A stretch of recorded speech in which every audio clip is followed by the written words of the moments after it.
Welcome to a mini demonic spotlight on the Seraphim. First, I want to give a quick shout out to Esther Hamori's book, God's Monsters, Vengeful Spirits, Deadly Angels, Hybrid Creatures, and Divine Hitmen of the Bible.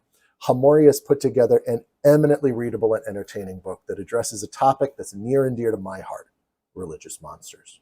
If you like the content in this video, head on over to Amazon or whatever bookseller you prefer and pick up a copy today. First, we need to understand that word seraph, seraphim in the plural, means burning. As Hamori points out, one of the places we see this word is in Numbers 21. Here the Israelites are complaining about little things like starving and dehydration, and God decides he's really going to give them something to cry about. He sends among them burning serpents, or seraphim snakes. A lot of people get poisoned, a lot of people die. In order to cure those poor, complaining Israelites, God commands Moses to, quote, make a seraph. In response, Moses erects the bronze serpent up on the pole.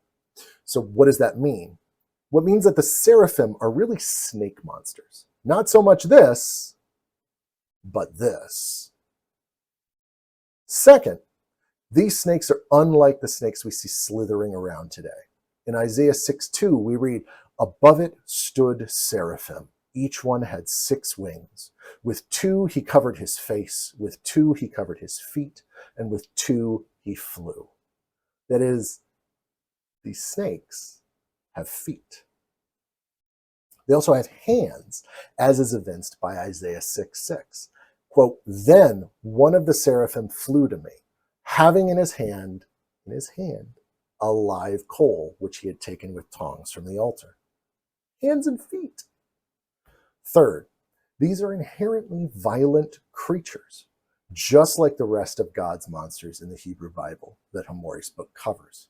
As Hamori writes, quote, every single type of divine being that is shown acting in the service of God in the Bible threatens, injures, tortures, or kills on his behalf.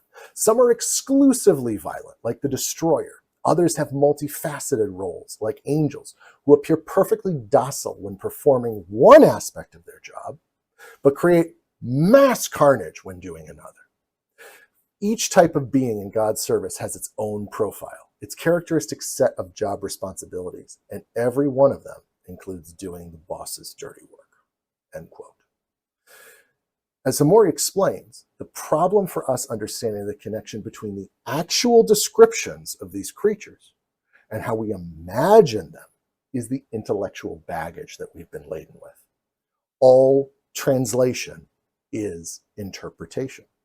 Really, all reading is interpretation. We tend to think that reading is somehow beaming another person's thoughts directly into our head, but it really isn't. We're constantly influenced by what we've been taught, how we view the world. That means we've been taught other people's interpretations, and those are clinking around inside of our brains at all times. So when we hear about cherubim and seraphim, we think cute winged babies or muscular men with a lot of wings instead of weird hybrid monstrosities, which would have been more at home with the Near Eastern context of the Hebrew Bible. Once more, I highly recommend Hamori's book, God's Monsters. Pick it up today. Don't forget to like and subscribe.